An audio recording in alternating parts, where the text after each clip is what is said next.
Welcome to everybody again. I'm Andrea Guazzini. I come from the University of Florence, and I'm going to be the virtual chair of this session.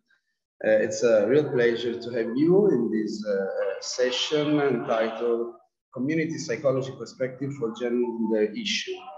And since we have just 1 hour, and we are going to have theoretically at least 6 interventions, I would love to ask you to try to have an intervention within 10 minutes. Since probably 3 interventions are not going to be live, but we received 3 videos from the guests because of COVID issues and other issues, we will try to save some minutes for possible questions at the end of the session.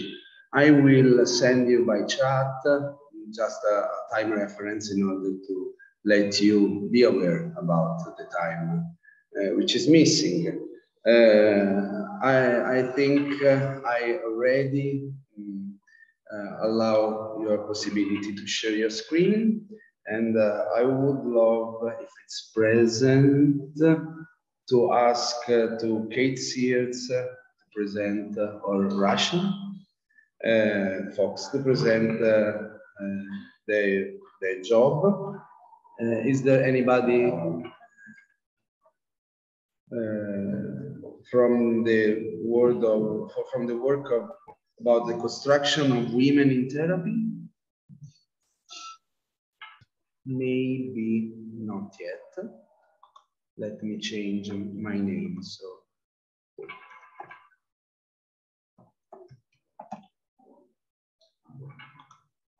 Okay.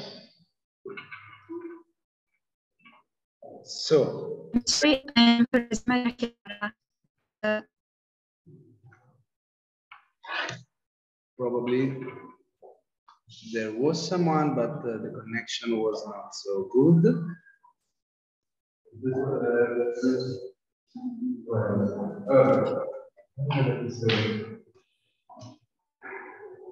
Okay, sorry. So while we wait for someone for the first job, we could maybe shift to the second. I think that Dr. Leiva is present. Can you hear me, Loreto? Yes, perfect. I can hear you. Oh, nice to meet you. Thank you. Nice to meet you. If you agree, maybe we could start from your presentation, entitled The Relationship Between Sense of Community, Well-Being, Mental Health, and Gender in School Adolescents. Is that right? Yeah, perfect. I can share my screen? Yes, please. Yeah. Okay. Oh, okay. Great. You have 10 minutes. Yeah, okay. You can see my screen now? Yes, perfect. Yeah? Okay. So, good afternoon. Good morning for me. Everyone, thank you for joining us. I'm Loreto Leiva from University of Chile. And today I'd like to talk about relationship between sense of community, well-being, mental health, and gender in school adolescents. This research aimed to inquire about the level of sense of community per se in a school context and its relationship with the well-being and mental health, also considering gender as a relevant category. A quick background, the sense of community is defined as a feeling of belonging where each member is essential to the other and the group. In adolescence, the sense of community grows thanks to positive experience with peers and significant adults contributing to the development of personal and social identity. In this context, educational community play an important role by influencing the well-being and mental health and of their students through the policies and practice adopted. the values promote, and the opportunity offered for socializing. Evidence point out that during adolescence, sense of community, well-being, and mental health are associated. Indeed, the importance of the sense of belonging for adolescent mental health well-being is highlighted. It provides opportunity to contribute to and participate in community. On the other hand, gender at this stage adopts a relevant role as a stereotype increase in this area. Thus, when exploring and getting involved in a community, there could be gender-based scheme related to difference in socialization. Specifically, in the case of sense of community, they could be related to cultural patterns of involvement in a community that differ between men and women. Our aim is to analyze the relation between sense of community, well-being, mental health, and gender in school adolescents. Our method and procedure. We use a non-probabilistic sample for convenience.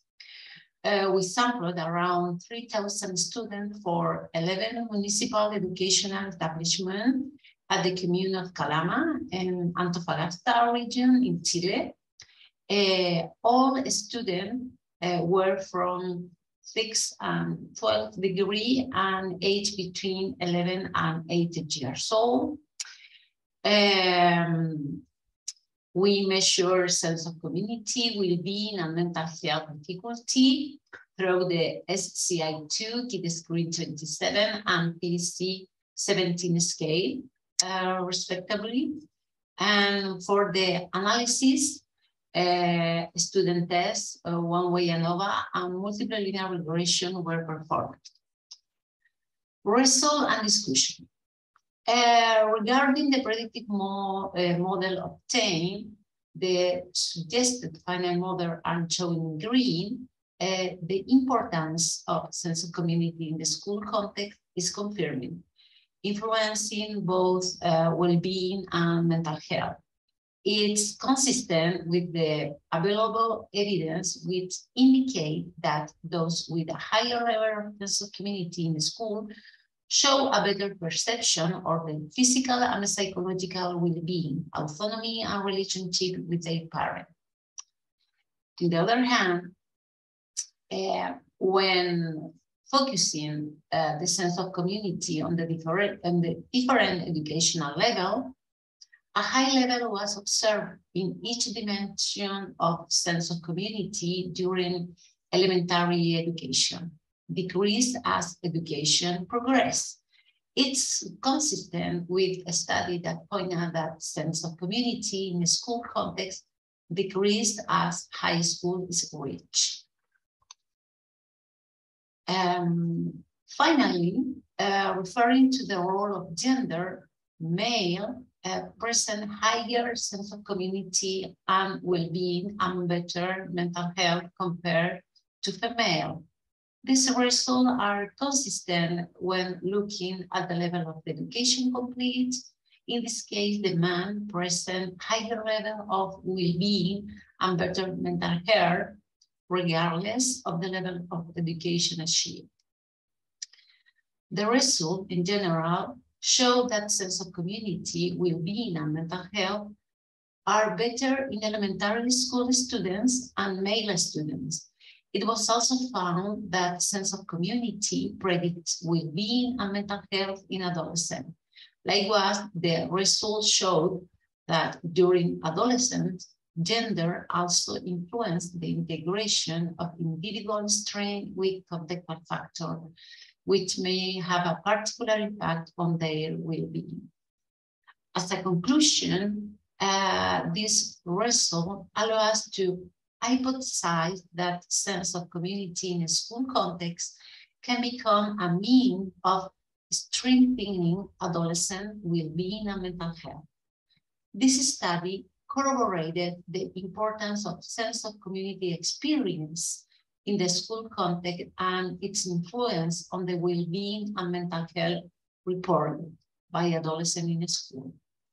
Finally, this confirms the importance of the content, how it's perceived and evaluated, and its implication in the overall quality of life. Thank you. Thank you very much, and also for being within the time we have. Hopefully we will have some time for questions at the end of at least the live presentation. So thank you very much. If it's possible, I would like to pass to the next speaker. I don't know if Kate Sears or Rachel Fox arrived. I cannot see them. So I would invite Christina Maxwell. I don't know if she's present, or Hema Preyas Selvanathan, Yolanda Gentle, Charlie Crimston, Drawing Boundary Lines, the belief of cisgender women toward the inclusion of transgender women. I don't know if someone is here to present. I'm Maria Chiara Ferresi. I'm present, so if you want my presentation. Oh, yeah, Maria Chiara. I'm so sorry because actually they gave us a randomized list of the. Yes, okay. Please. Okay. I try to share my presentation. Thank you.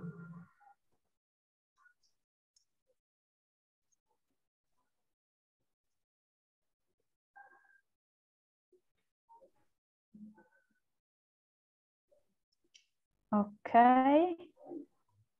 You can see the slides. Yes, if you shift to the presentation mode, that would be better, probably.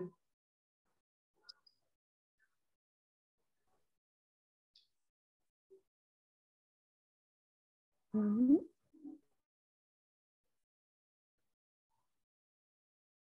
Oh. I don't know where. Perfect. Now it's perfect. Thank you, Chiara. Okay. Okay, I start. My presentation regards professionals, child custody, and intimate partner violence, a path that penalizes women. In the last 30 years, family law in Western countries. Yes. Can you hear me? Yeah, maybe you could try again the presentation mode. You could try again the presentation mode because. Yes, but not run. Before I don't know why I can. No, just because before it was running perfectly for a moment. Yes, but then it closed. I don't know why. Maybe it has a small delay. Yes, if I do it, then it. Oh. Perfect. Now it's full screen. No, it's back. I don't know why. Once. Sorry.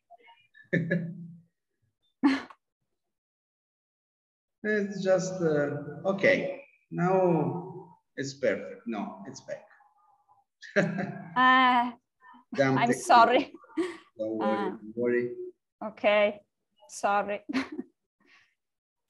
Okay, I said that in the last 30 years, family law in Western countries have shifted from the notion of sole custody to joint custody, emphasizing the importance of co-parenting in bringing up children.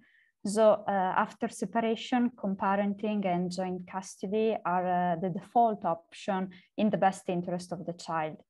In Italy, the law 154 reformed child custody. It enhanced the co-parenting principle and introduced joint custody as the preferred model. The children's best interest is seen now in terms of shared custody and the right to co-parenting. Domestic violence is not mentioned in this law, and the Istanbul Convention, the Council of Europe,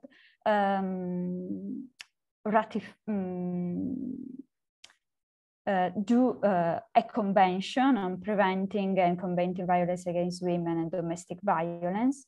And in 2014, Italy ratified this convention, and the Article 31, custody, visitation rights and safety, established that in the determination of custody and visitation rights of children, incidents on violence must be taken into account in order to ensure the rights and safety of the victim. So in the process of determining child custody, judges can appoint an expert, a court-appointed expert, to assess parenting skills. In recent decades, scholars and professionals have investigated the court's treatment in child custody proceedings for mothers and children who claim that an ex-partner father is abusive. And I try to summarize the main results.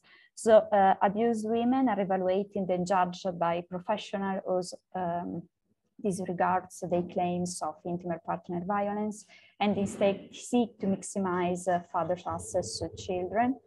Professionals in cures often fail to recognize domestic violence and child abuse and do not understand the implication of domestic violence on children and parenting.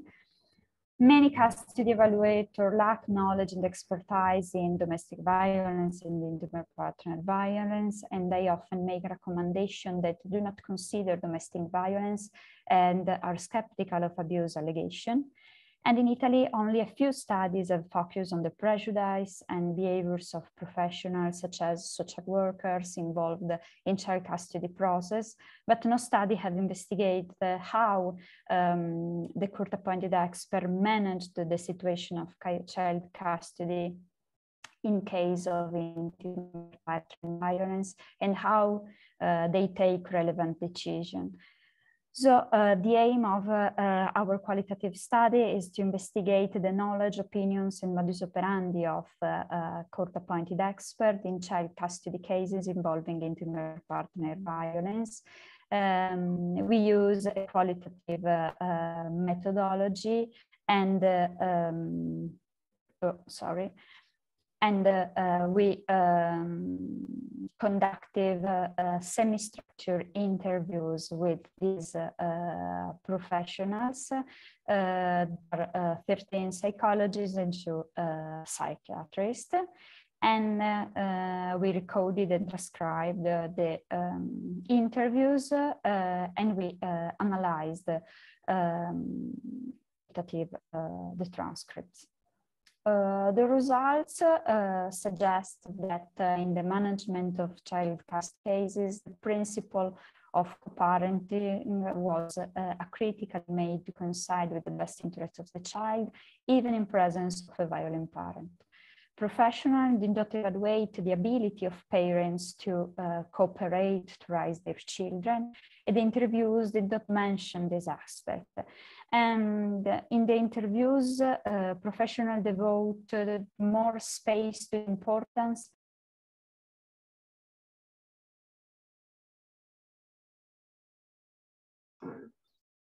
Well, probably the connection with the Trieste is not the best today. I think that the colleague, or actually the connection collapsed.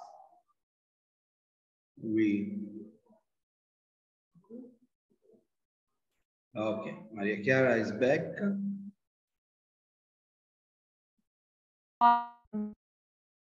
Maybe problem of. Yeah, probably there's a problem. Okay, I start to the results. Thank you, Maria Chiara, please.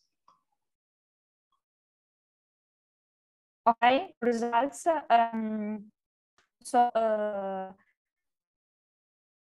at 11. Could you please present? You can hear me? Yes, we can hear you, but we cannot see your screen. Okay. Okay. I started the results. Results suggest that in the management of child custody, the principle of comparative with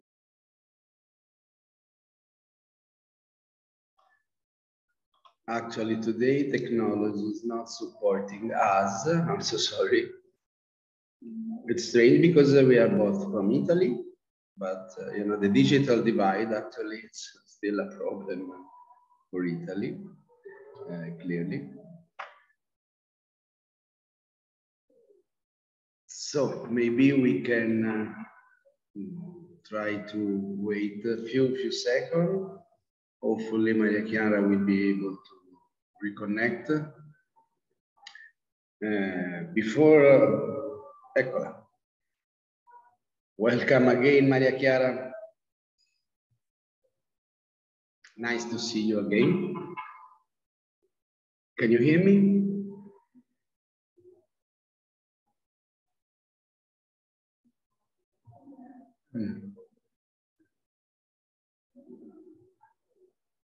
I don't know why, but... Hi, I'm so sorry. I don't know why. Yes, you have... Please go on without problem. Okay. Yes. Here is better? Yes, apparently, yes. Okay, co-parenting, you can see this part. Okay. Another important part of our results regard this aspect emerged that in the professional interviews, women's violence against men. So the court-appointed expert argued that women are as violent or more violent than men, and that there are many men who are abused by women. Some of the interview also seemed to ignore the analytical work that led to the concept of gender violence, domestic violence, femicide. And as you can see in the following quotes, they criticize and consider wrong the male violence against women construct because men are better too. In Italy, the parental alienation model is frequently cited in courtrooms, and the application of this model takes place in a context in which professionals often fail to recognize and understand intimate partner violence and domestic violence.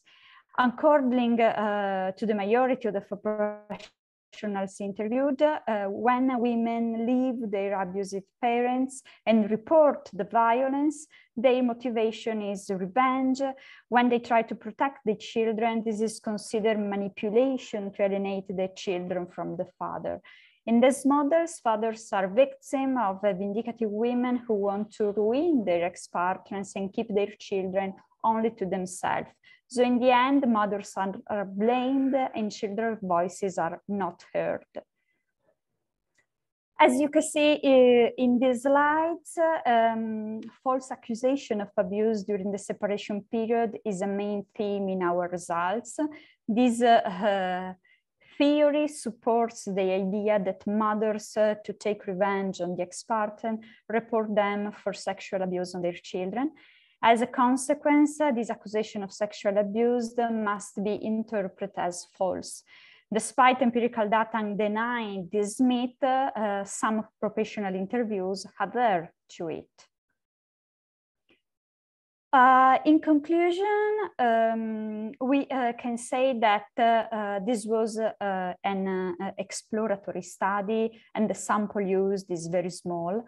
However, this is one of the first studies in Italy exploring experts' knowledge, beliefs, and modus operandi. Results are disregarding. In fact, intimate partner violence is frequently overlooked with serious consequences for women and children who were penalized and victimized by the system. Court-appointed experts did not have systematic trainings of intimate partner violence, so it is urgent to develop and implement them. Finally, guidelines on child custody decision-making in the context of domestic violence and intimate partner violence could be helpful for practitioners. Thank you, and sorry for the interruptions. Don't worry, Maria Chiara, and thank you for being here. Actually, the job is really interesting. Unfortunately, the fluctuation of the connection made quite hard to follow, but maybe with the questions after the presentation that are... Yes, I also can share the slides if someone is interested in it. Yes, thank you again. So actually now we have 3 contributions from colleagues that for a reason or another are not able to be here with us. We are still waiting Kate Sears and Rachel Cox. If they will be here before the end of the session, of course, we will give them the possibility to present their work. But I would suggest to start with the video from the others participants, starting with the contribution from Thelma Fenney and colleagues entitled Males' Perception of Menstruation and Its Implication for Adolescent Girls, a scoping review. So let me share my screen, and so I could present the video as, yes, the number 185. Here we are.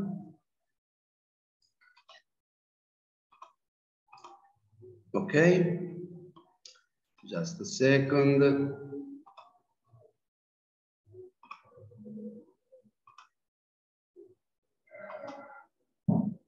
Okay, please, could you confirm you can see the screen? We can see. Thank you so much. And so enjoy this presentation from the colleagues of the University of Western Cape, South Africa. Good day, everyone. My name is Thelma Fenney, and I will present our topic referred to as male's perception of menstruation and its implications for adolescent girls, a scoping review. We are based in the University of the Western Cape in South Africa. In terms of the background, menstruation begins with the onset of menarche, and it's a natural phenomenon. So it is often not considered important enough for most males, as it is engulfed in taboos such as stigma, secrecy,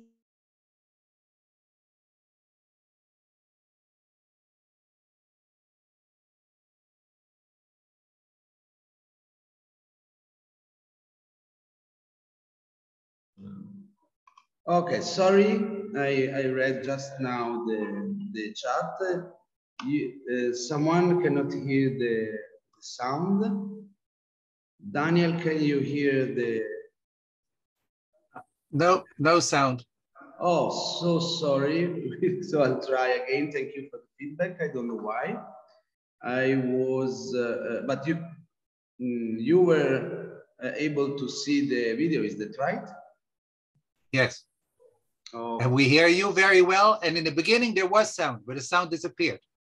Ah, okay. Maybe because I don't know. It's using the audio of my connection. So I restart, letting the audio open, so we will be able to listen it. Okay. Sorry again.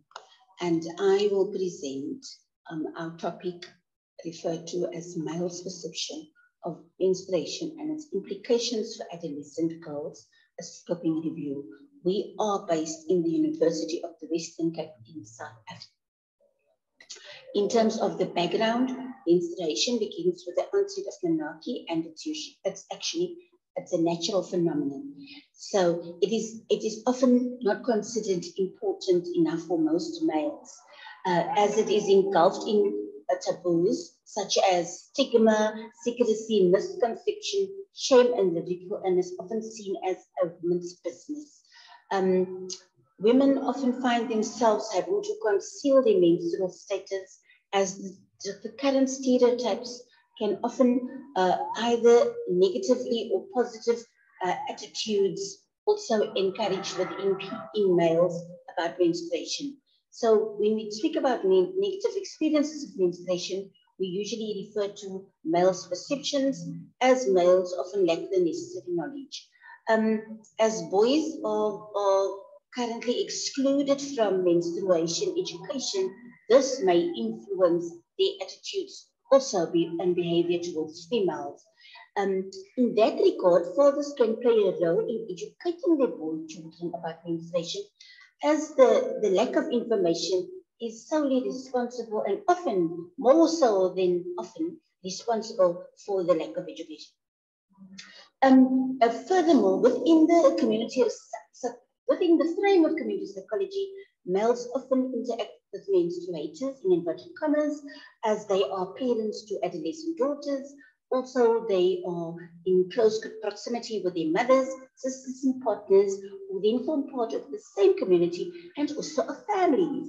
So the social ecological model of McLaroy et al.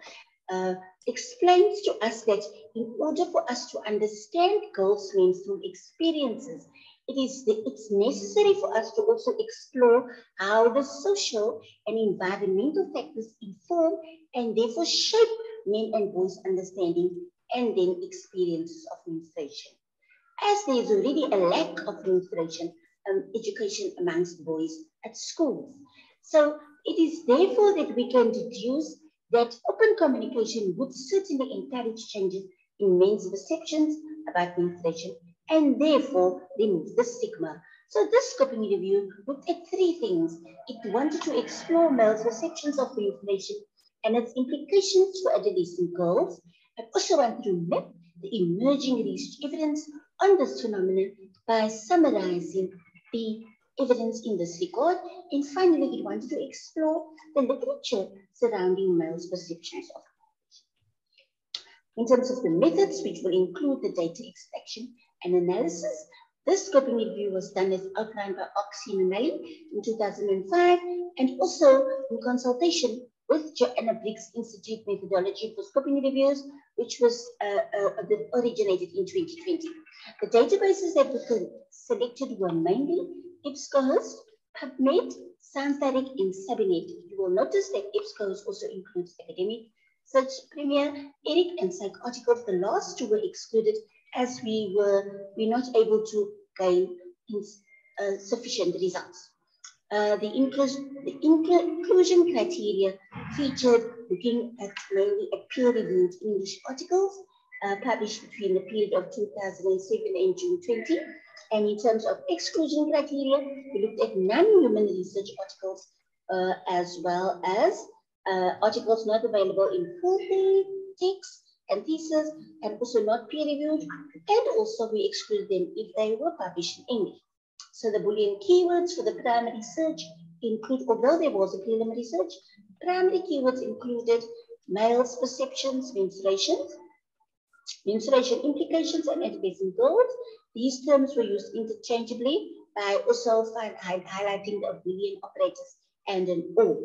And the final article search included a selection, 8 selected articles for scoping review, and the search strategy was reflected on a Prisma flow chart of Moyer et al. And adjusted, and also the geographical and also further information in terms of the type of glitches were expressed as annexures within this in this presentation, and it will appear at the end of the presentation.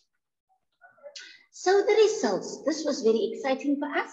It is also reflected on table 3 as an annexure of this study. 4 domains or themes were highlighted based on the overlapping evidence. The first domain was stigma, then we looked at taboo, then 3 was knowledge and education, then domain 4 was attitudes and perceptions. Briefly, in stigma was one of the most prominent domains that was highlighted. It was because menstruation is often associated with secrecy, social stigma, and the perception is also seen as dirty and shameful. Also, the taboo about it usually inhibits boys and men from speaking about it. Therefore, it leads to ignorance and secrecy, and it also then affects the attitudes, and finally the stigma. So in terms of taboo is usually aligned to cultural views and also traditional beliefs that sometimes restrict females from attending religious and social activities. And also it's usually linked to lower education levels, and proper education of young boys will then reduce the stigma also, and also the perceptions of taboo. So knowledge and education was very important. Also, more teachers can also find themselves embarrassed to speak about it. Also, the higher education the person finds themselves to be in, therefore the person will then engage better with sharing the information in a transparent way with boys and males, and therefore reduce the misconceptions. In terms of attitudes, it is imperative to notice that there's very little evidence about menstruation, this therefore indicates a gap in the literature, which warrants the need for more research. The feelings expressed by boys, some of them really want to know information, and this will indicate that education will help and assist them to also engage and provide the necessary. So in terms of the conclusion and limitations, in conclusion, there's definitely a literature, there's a gap in the literature about males' perceptions of menstruation. There's also a need for societal and cultural beliefs to be reduced in a way that it can, because it influences, it needs to change a little bit so that it can, and so because it influences menstrual perceptions, and interventions are therefore required to assist in this regard and remove the misconceptions also that is currently practiced in society. Finally, in terms of the limitations, inclusion criteria articles were looked at, only published were not looked at before January and June 2020, to January 2007 and 2020, and there were no South African studies included, which may have an impact on the results. Also, wealthier countries were not included, but would have made a significant difference in the results. And also, there's research required to provide menstrual education, also so that we can deconstruct the current taboos and stereotypes. And a need for qualitative research will really benefit this process and cover really reduce the gap in the current technique. There's the reference. Thank you, ladies and gentlemen, for listening to our presentation. Thank you to the team, and also thank you for watching.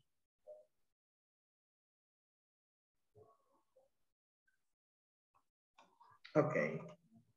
Sorry for the noise during the presentation. Unfortunately, the conference here is really populated. And the next presentation, while we still wish for Kate and Rachel, if they will arrive, we will allow them to present their contribution. But we should go on with the next remote contribution, actually, which is from Yusuke Okuyama and Lucinda Okuyama, entitled Closing the Gender and Diversity Gap in Japan, a Community Psychological Approach for Education. And let me share the screen, and sorry for the technical issue. Hello, everybody. My name is Yusuke Okuyama.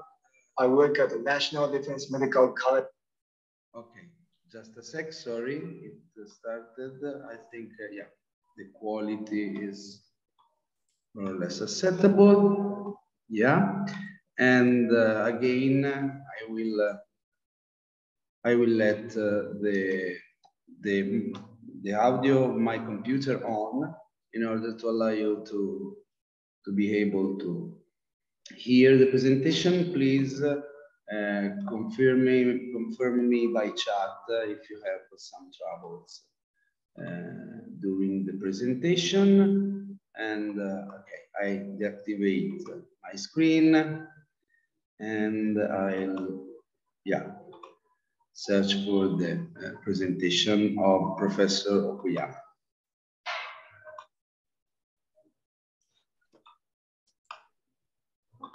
Hello, everybody. My name is Yusuke Okuyama. I work at the National Defense Medical College of Japan. I'm a community psychologist. So tonight, I'd like to share my presentation, Closing the Gender and Diversity Gap in Japan, a community psychological approach through education. So it's my outline. Framework, enhancing transformation through value-based teaching. Context of Japan in gender equality and diversity. Method, I utilize small-scale qualitative action-based inquiry And my findings and discussion, culturally specific example of students' transformation. And finally, I talk about educational tools for personal and social transformation in Japan. Before I start, I usually teach cross-cultural communication and social determinant of health at my medical college. However, I had a wonderful opportunity to I've been invited to teach a class of intercultural communication at a fashion college in Tokyo. And it was such a great, rewarding, interesting experience. So today I would like to share my teaching experience at a fashion college in Japan. So framework, enhancing transformation through value-based teaching. In order to seek the social change within the classroom, there of university and beyond, the following process of action are identified. Number one, identify students' motivation and center the social justice value for material. And number three, ask personal experience for critical reflection essay. And during this process, it is important to value each student and seek their success for enhancing transformation. Context of Japan in gender equality and diversity. While Japan is well known globally for its socially conscientious citizens and being a G7 country, why is Japan ranked 116 out of 146 countries on global gender gap scale? In recent years, some aspects of Western individualism have been adopted. However, some collectivistic values are unchanged. For example, being different is discouraged and often discriminated in Japan.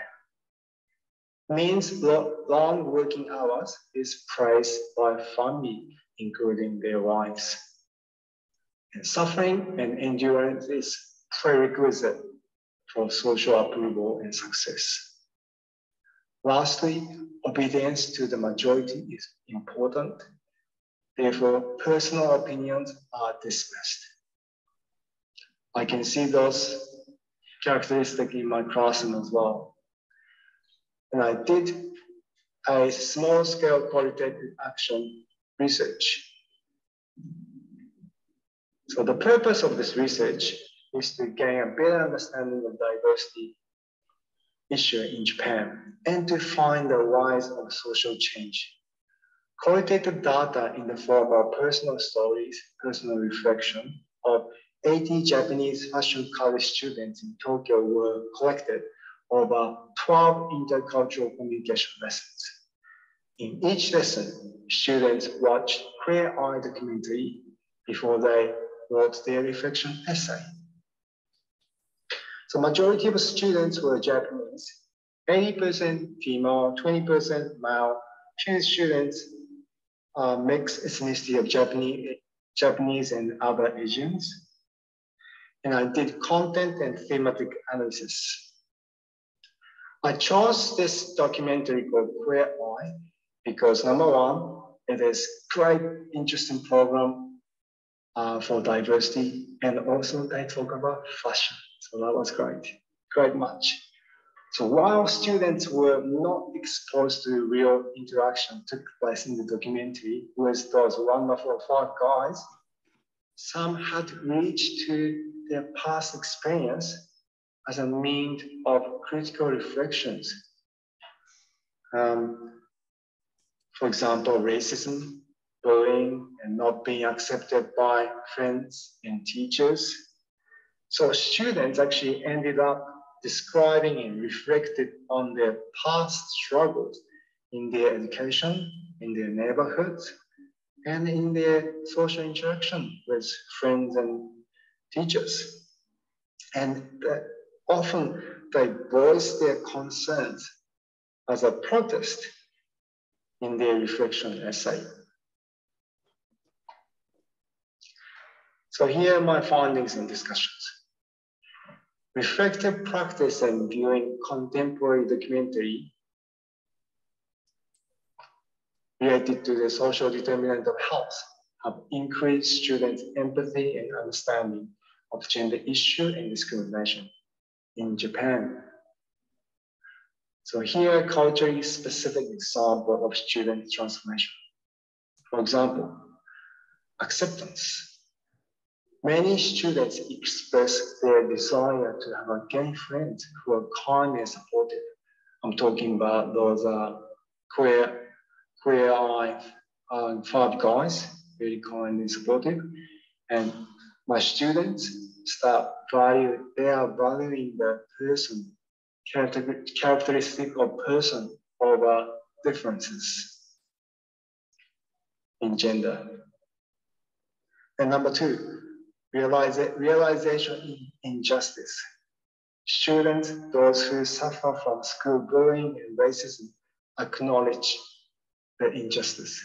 So they start exiting from endurance, suffering-centered approach and start entering to seek social justice. That's a big thing for a lot of students. And lastly, power of intervention. Some students reaffirm the power of fashion as a fashion college student as a tool of empowerment. For example, building self-confidence, doing self-care, building personal identity, not only for themselves, but for other people, according to students' reflection. Conclusion. Despite the complex cultural barrier and the large gender and diversity gap in Japan, process of social change can be possible through education with the following appropriate tools.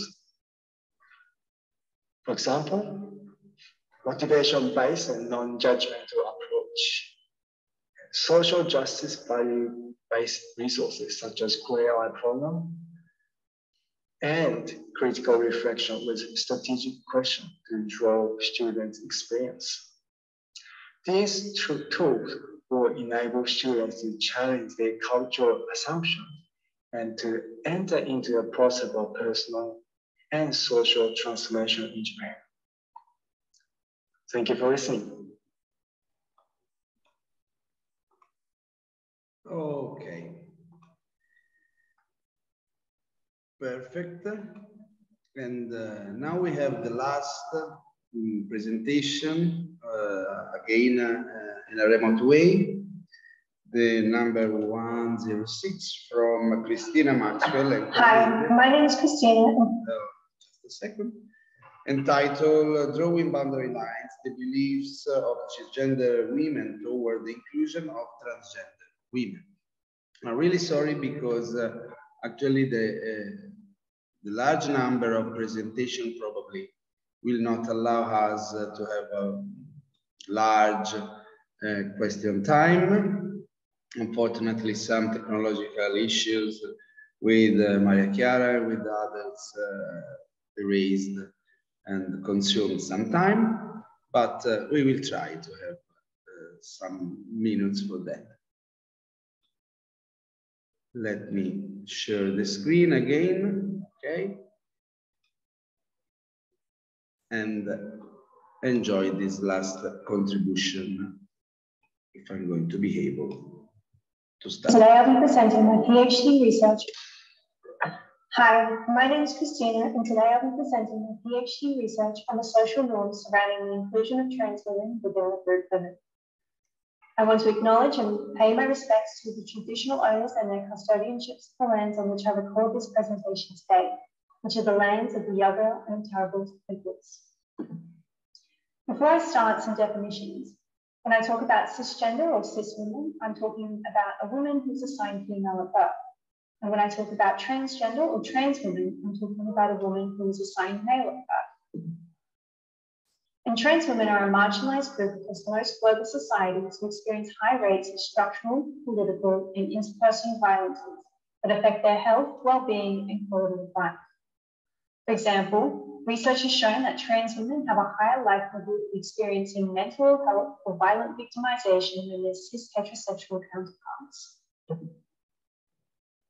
Another violence against trans women is the exclusion from spaces that aligns with their gender identity.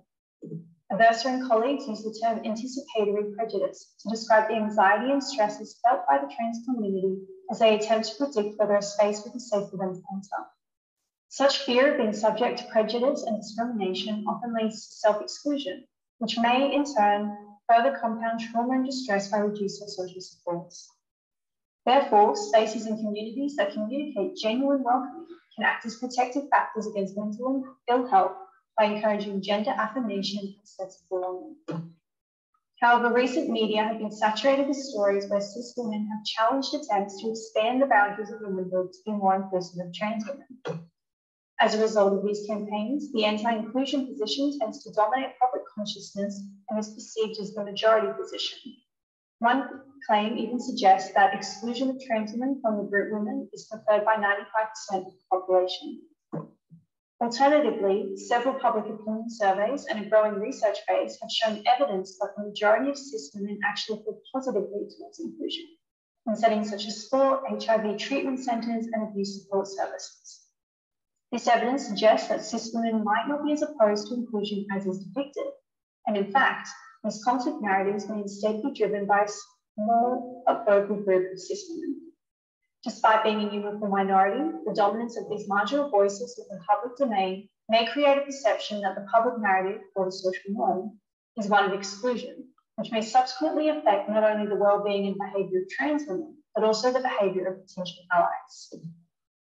Research has shown that people may be unwilling to speak about their opinions on contentious issues if they don't believe that they have the public support for their position.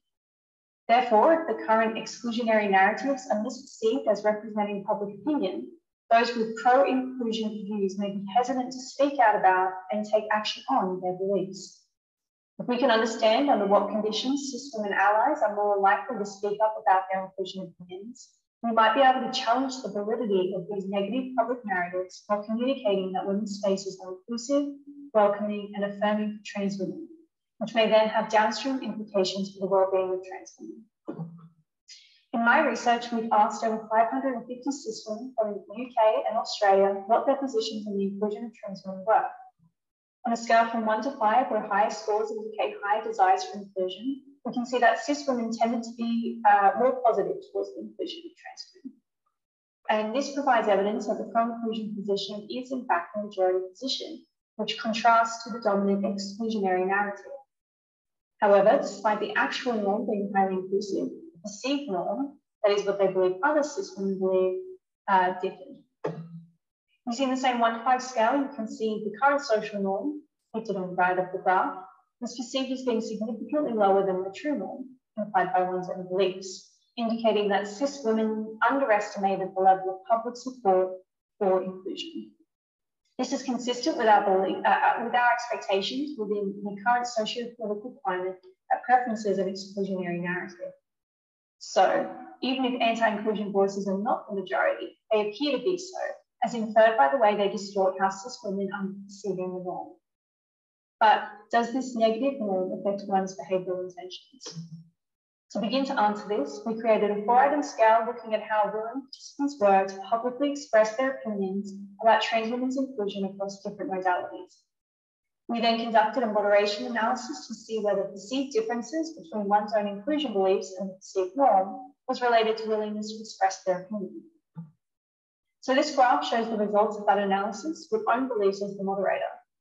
And we can see here a main effect of own beliefs, whereby the higher and more inclusive one's own beliefs are, the more willing they are to express their opinions.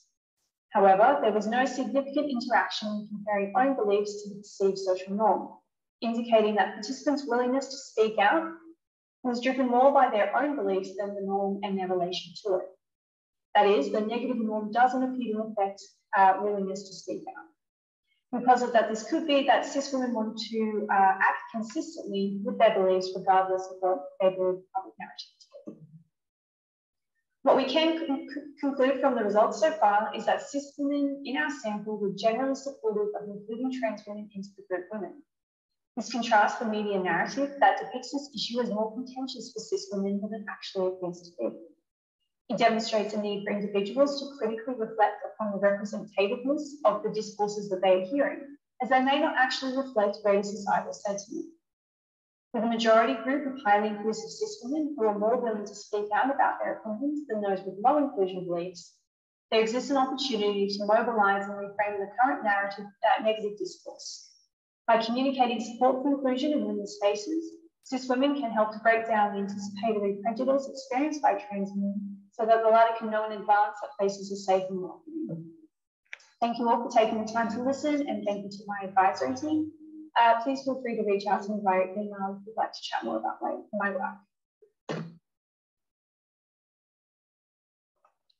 Okay, actually, I'm very sorry because we finished the time. Probably 6 presentation is quite too much. I would congratulate with the presenter, and especially with Professor Leiva. I prepared a question because the interesting job presentation left me some curiosity about the possible mediating role of sense of community between mental health and well-being, but a different role depending on gender. So it would be probably quite interesting. I don't know if you tried this kind of analysis, because yeah, we know that the males usually have a greater sense of community and lower mental health issues, but the possible mediating or moderating role of sense of community between well-being and mental health, especially in the first phases of school, could be an interesting news for this kind of research. And like for, of course, Maria Chiara, the questions that we have in Europe currently reduced to one. What recipes? What recipes? Because of course a lot of models have been presented, discussed in the past, but of course the feeling is that we are still missing an approach. Cards adopt some strategies, the parliament others, the sociologist as a social psychologist and community psychologist others again, but probably a new synergy between this kind of approaches is required, and hopefully community psychology is going to be able in the next years also to provide beyond the models a concrete approach. But I'm really sorry for this few time. I would like to thank again you that stayed with us in this very full hour, and I hope you will be able to share your emails and maybe contact. And please, if you want to share with me a few lines, I'm going to write my emails here about these two questions. It's going to be my pleasure to share them with the other attendant of the session. Let me write it better. Okay, Gmail, sorry, not Gmail, of course, and also with my institutional emails.